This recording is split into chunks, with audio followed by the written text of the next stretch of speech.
And hopefully you saw our welcome screen that prompted you to set your motivation and have a think about all the reasons why we're here this morning, even though it's just a nice little short half-an-hour chat. We can still make it part of a path to enlightenment just by adjusting our attitude, just that little bit, giving it that kick off to make it a bodhicitta motivation. So the text that this practice is based on, we're going to do the speech blessing today. Like I said last week about how to do the speech blessing, and the text is this one.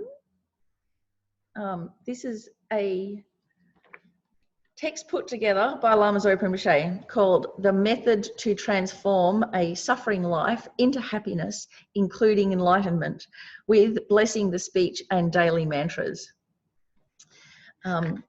So the first part of that booklet is a glance meditation on the Lam Rim, and then in the middle of the booklet is the speech blessing. So if you want copies of that, I can send the link, but I've got a screen share today that'll have the mantras up there, so you won't need anything except yourselves.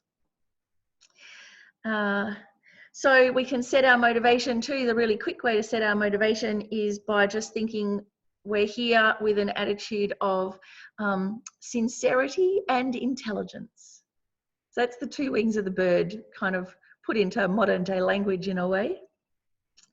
With that bodhicitta motivation, we're here to be able to benefit everybody. And so because the topic is the speech blessing, how to make our speech really powerful and meaningful, the reason why it's so important to be able to bless our speech is because the way that we most connect with other living beings is through our speech. So physically, you know, it's just really those really close to us that we connect physically. Mentally, luckily, a lot of that's private. Otherwise, we'd all be running screaming from the room. But it's with our speech that we communicate, that we make the strongest connection and the most continuous connection with others. So but for that reason, because it affects others all the time, it's really important we bless our speech. So I'm sitting here in behind the Kengyur and Tangyur, which are the Buddha's teachings and the commentaries on the Buddha's teachings. So they're like a time machine, aren't they? These texts, the words in these texts connect us with the Buddha himself, and then all of the great masters and yogis that came after him, all of their different readings and explanations and everything, and there they are, all literally in the palm of our hand. And just like when we're reading a good book, we're right there. It literally is a time machine. So the speech, really, really powerful. So I've collected a few reasons, big reasons why we need to bless our speech. So if you have a job or a family or an opinion, you need to bless your speech just so that it'll turn out well. One of the main reasons is so that any advice that you give will turn out well. So even if we have really sincere motivation, we may not give the right advice, or we might have all the best will in the world but just not be wise enough. So that our advice or our wish to help others doesn't backfire on us, it's really important that we bless our speech so the advice doesn't harm. Then also it means that even if things come out wrong, they're still understood the right way. I find that all the time. I'm often the way things come out is quite blunt, and it can often sound quite rude, but it's just because I'm really literal. But it can sound totally wrong. So as a way of being like a safety net for that, to make sure that even if things do come out a bit brutally, that the end result is a beneficial one and it's understood the right way. It also means if you bless your speech, it means that your speech has power. So people actually listen to you. And when you're saying things that are important, that it's important people notice or pay attention, that they actually do pay attention, rather than just, you know, you can be saying the house is burning down, we should all go, and everyone's going, yeah, what's for dinner? So to make your speech have power.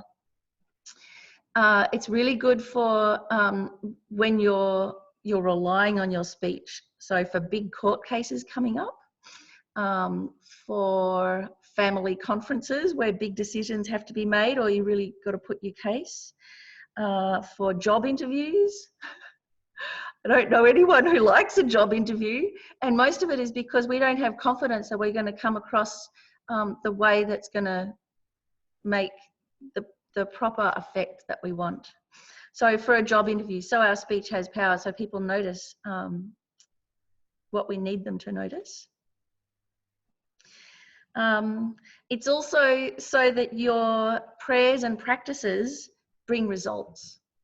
So if we bless our speech, then all of the amazing words of the Buddha and the mantras and the prayers and everything like that has this incredible power behind them of enlightened speech. So it's kind of like they're supercharged with enlightened speech.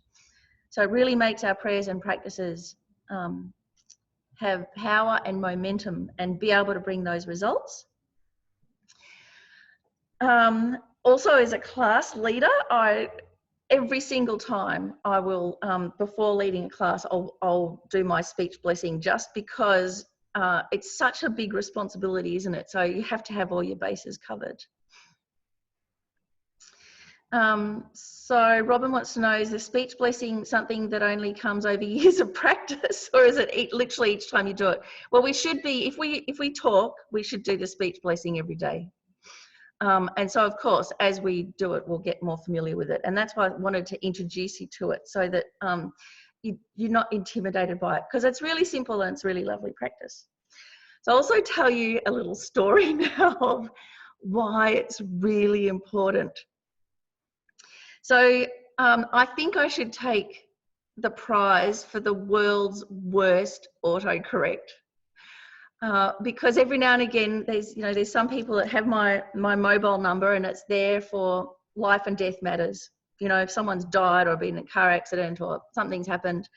And so every now and again, people who are really upset or feeling suicidal, they know they can text me. So one of our long-term students did, feeling really, really terrible, and, you know, some terrible things had happened. And so I texted back, and, you know, a little bit of a conversation, and it happened to be Tara Puja that night. So I said, okay, I'll dedicate for you in Puja. But what I wrote was, I'll defecate for you in Puja. And I had no idea until, thank goodness, the person wrote back going, ah, that just made my day. So, you know, that could have gone really, really badly. And I think for anybody else, perhaps they never would have come back to a Buddhist thing ever again. But thank goodness, because I blessed my speech, it actually did alleviate the situation and kind of short circuit the whole depressive cycle. Anyway, it's like months later and we're still laughing about it. And now I am absolutely terrified. Whenever I do text messages, I just read and reread and reread. So anyway, the importance of blessing your speech. Now, the other story I wanted to share with you was how the speech blessing actually healed my speech, because quite a few years ago now, maybe 2 or 3 retreats of Lama Zopa Rinpoche before, so maybe 2015 or 14, whenever it is, I can't remember. But there was one retreat when Lama Zopa Rinpoche came out to Australia, and that's when he manifested a stroke, which was such an incredibly traumatic experience for everybody to go through. And so me and Jamie, the then director of Lungri Tumba Centre, were sitting at the back of the room, and as Rinpoche was manifesting the stroke, I mean, he did it in this incredible way, so creative. So as he was losing his words, he'd kind of find the word that was next to it as a metaphor or onomatopoeic or something or other, so you could really get the gist of what he was saying. And it became almost like a jazz improvisation. It was extraordinary, and so everyone was really quite taken by how nuanced his teachings were, and they just thought that maybe he had toothache. So nobody noticed that he was actually right then and there manifesting a stroke. And as it went on, we started thinking something's happening, something's wrong.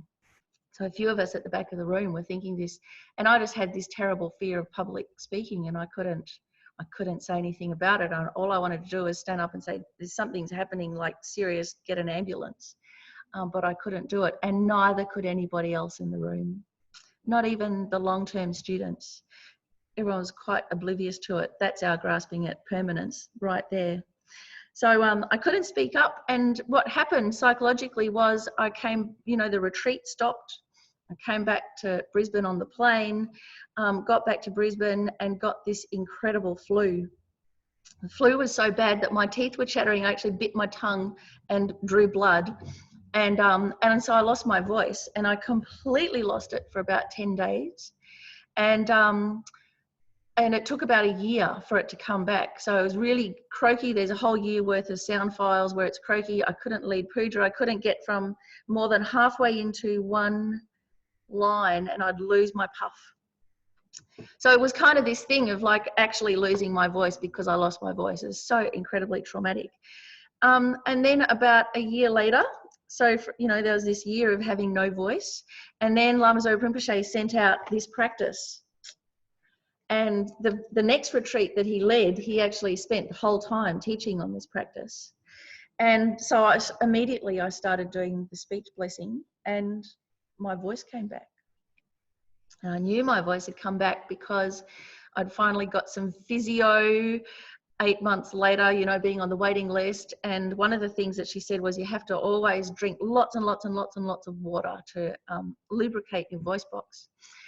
But I knew my voice was healed because when I was leading Yungnays, and you don't drink for a whole 24 hours, and then you do the next day, and then again not the next day, and so on, and all the way through leading the Yungnay, my voice got stronger and clearer, and I could say sing the tune for 1-2 lines without running out of puff. And that's what did it. That's just what signed and sealed it, that this is the way to actually heal everything. So let's have a go at the screen share, and I'll put it up. I hope that's given you an incentive for why to do this speech blessing. Now, the screen share. The speech blessing is actually called the Ali Kali, so it's not the hokey pokey. It's like the ABCs. It's like the ABCs of enlightenment. It's the DNA of the Buddha's speech altogether. And so just like we learn our ABCs for our secular speech, this is how to learn it for the enlightened speech of the Buddha. One of the things to remember is don't worry about the accent. Everybody gets really head up on, do I say it like this or say it like that? And it's just like, it doesn't really matter. We just try and do it nicely. And it's like with English, if you speak English with an Italian accent, it's quite different than if you speak English with a thick Scottish brogue, or you speak Strine. It all comes out differently, but it's got the meaning behind it. And as long as we just try and do it nicely, that'll do. Don't worry so much about are we saying it exactly correctly or not. Slowly that'll come, but that's really like a red herring to start worrying about it. Okay, so how we do the speech blessing is actually right at the very beginning. What we do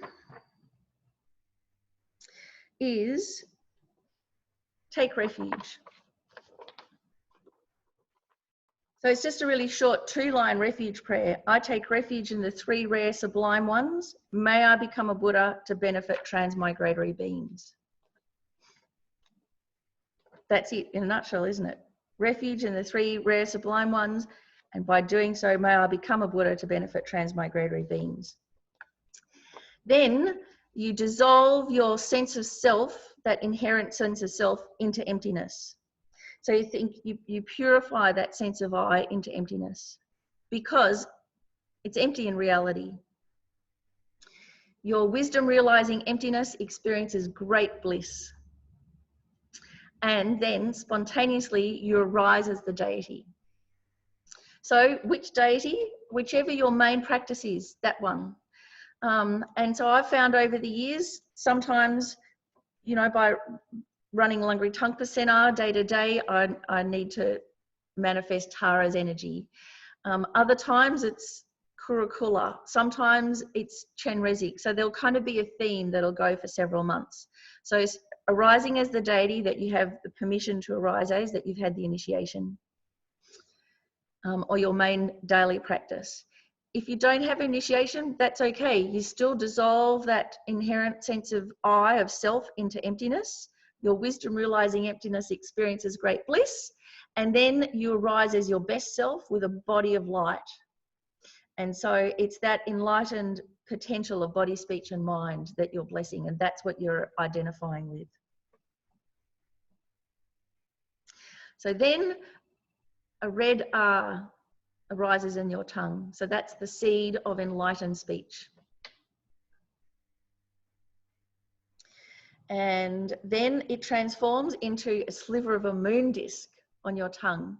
So very, very radiant, very delicate, very strong, blissful sliver of moon on your tongue. And on that, a white syllable, Om. So these are upright and made of light, and think of them as alive. And then you have the Ali Kali. So you have the vowels, and they are arranged clockwise. Then you have the consonants. So the vowels are white, the consonants are red. They're arranged anti-clockwise. So here on the picture, they're flat, but what you've got to do is imagine them standing up. And you know, like gas flames kind of flicker and move. So all of these letters, they stand up, they're very vibrant, and they're moving. It's like they're all dancing. They're on the moon disc on your tongue. Very bright, very delicate and clear. And then the third mantra garland is the mantra of dependent arising, and they're blue. And so they're around the outside. So those 3 mantra garlands, there, you kind of feel them beautifully balanced on the moon disc on your tongue, and they radiate light in all directions. And the light rays hook back the power of enlightened speech. So the light rays go out, they hook back in light and speech, and all of that light absorbs back into the mantras on your tongue, and they just glow brighter and brighter and brighter. So Rinpoche says they hook back the speech from beyond samsara, the speech of the Buddhas, perfect speech. They hook back the power of speech of those still within samsara as well, but like the great yogis and meditators, that they're such great practitioners that all of their prayers have the power to come true. So you hook back all of this enlightened power, and it makes the letters grow even brighter. And you hook them back also in the form of all of the insignia of auspiciousness. So the 8 auspicious symbols and the 8 precious things, 7 precious things and the 8 substances. So, you know, like the 8 auspicious symbols. So here's just a few. I can't really hold very many up. But so you have all of these. You think that they're filling all of space, you know, golden and radiant, 3-dimensional. And, you know, like in Star Wars, when you have a flotilla of all of the spaceships and they're all just hovering there, and there's a huge amount of them. So you have spaceships of the auspicious symbols, and they're all just there hovering in space. And then they rain down into those syllables and absorb into them like raindrops into an ocean. So you get the idea, they're supercharged. Then we can recite them. So let's see. I think I've got the letters up here, rightio. So then the vowels, we'll recite it three times, nice and slow. And as you do, white light from those vowels and nectar, so the two things, light and nectar, flows through your whole body, becomes incredibly radiant, and it purifies all of the negative karma created with the body. Om, a, I, u, ri, li, li, a, o, ung, a, swaha. So you say it with me 2 more times. Om, a, I, u, ri, li, li, a, o, ung, a, swaha. Om, a, I, u, ri, li, li, a, o, ung, a, swaha.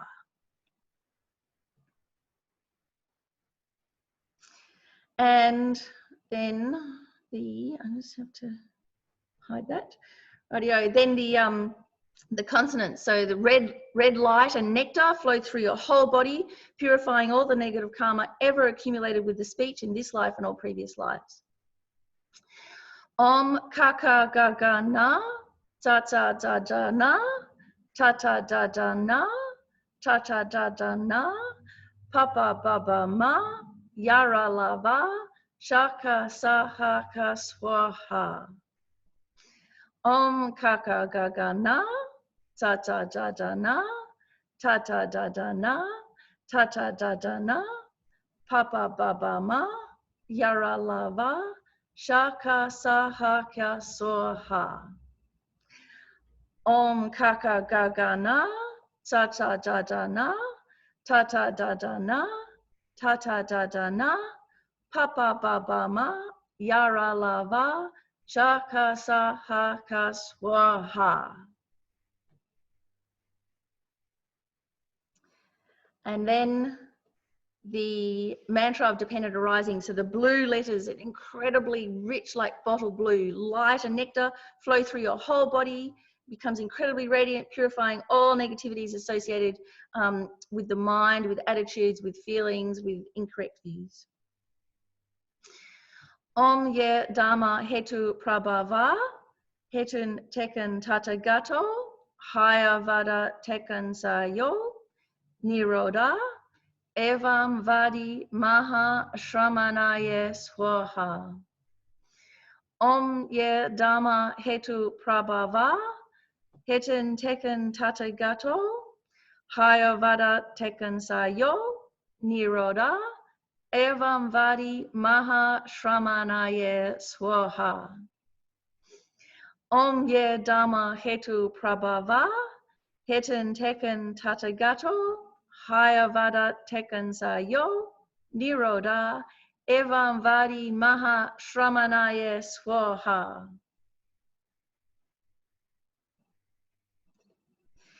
And so then the mantra garlands begin to absorb. So the blue mantra garland goes really, really bright and it absorbs into the red mantra garland. And that also has this burst of bright red and then absorbs into the white mantra garland.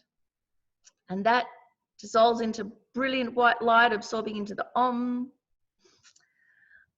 which melts into light and absorbs into that sliver of moon disk on your tongue. So that sliver of moon, that's your bodhicitta, made manifest. So really feel it there. And then that dissolves into light, which dissolves into a kind of a pinkish red ah. And that there on your tongue then dissolves into brilliant, blissful nectar and light that absorbs into your tongue. And your tongue becomes, your speech becomes pure Vajra speech. You can even imagine that there's a little white Vajra there in the center of your tongue, and your tongue becomes heavy with virtue. So think, I have perfected my speech. And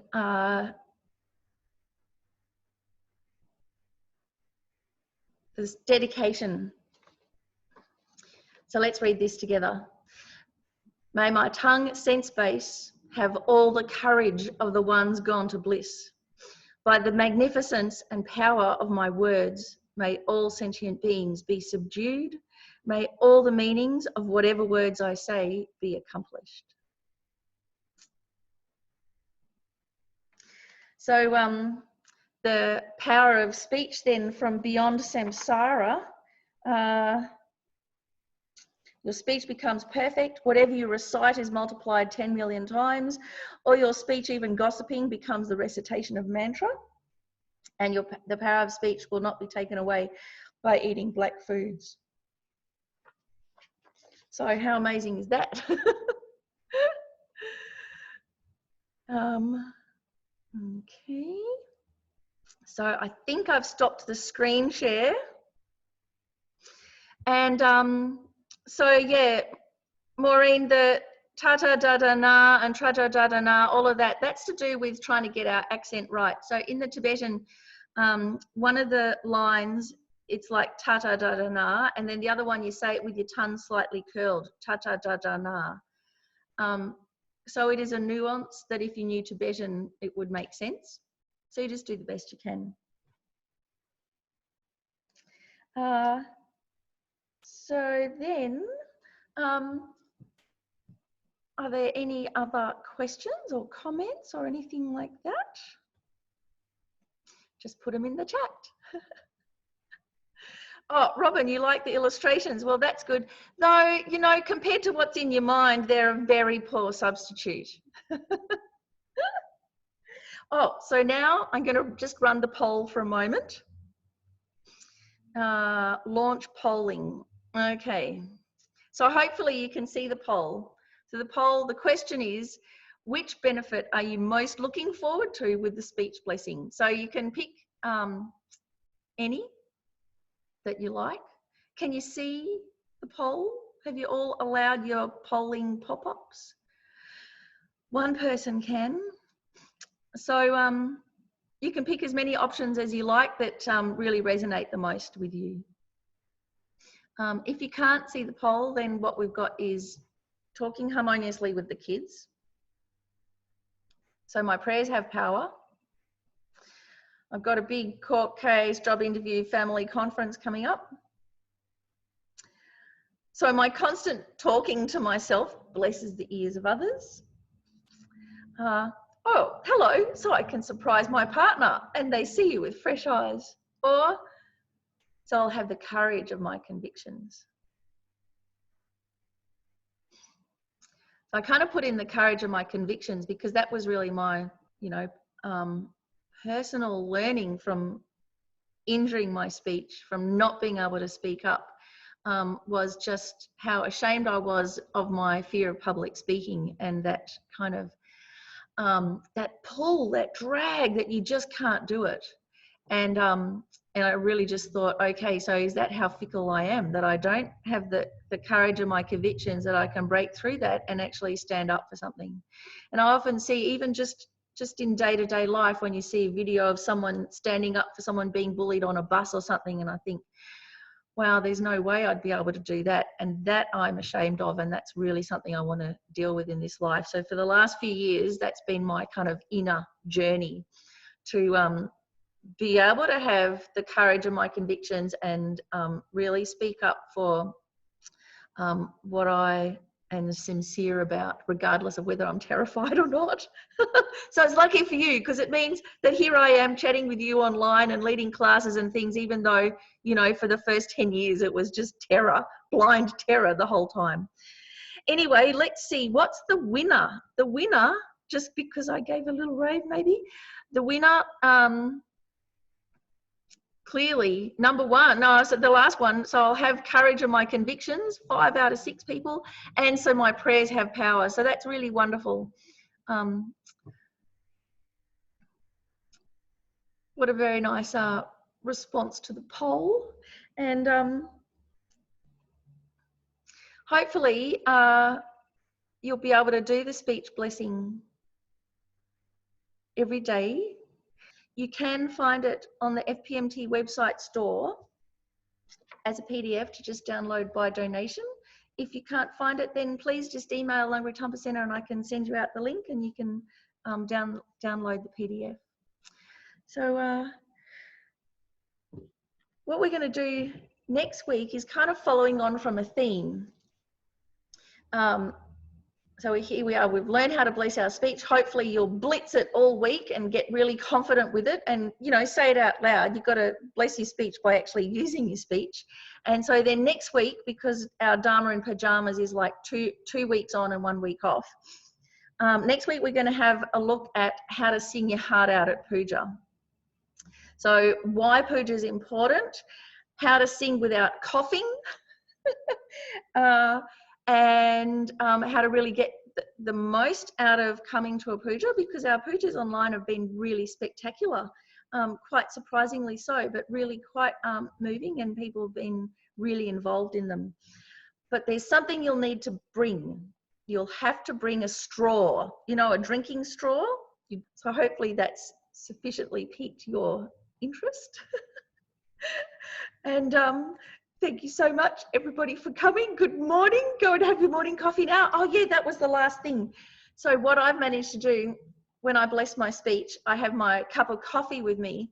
And as I'm blessing the speech, I'm sipping my coffee. So by the time that all the mantras have absorbed and then turned into the pink R and into the pink nectar that absorbs into your tongue, that's when the caffeine of the coffee starts coursing through my nervous system. So it's brilliant. It's all kind of associated together, and it supercharges me for the day. Anyway, enjoy. See you next week. Bye.